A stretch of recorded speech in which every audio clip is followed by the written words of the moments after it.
Welcome back to another technical deep dive here in the Debug Zone. Today we're tackling a big question and breaking it down with insights from other users. Hopefully this clears up some misconceptions and helps you get the answer you need. So buckle up, stay a little curious, and let's jump right in.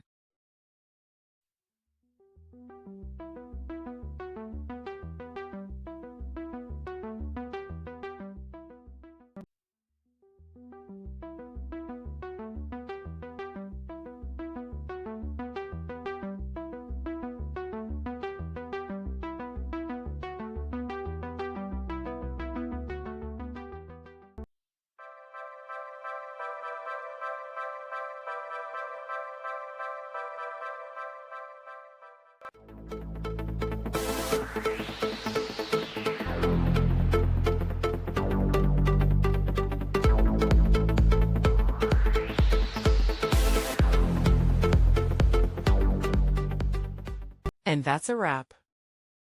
I hope you found the answer you were looking for.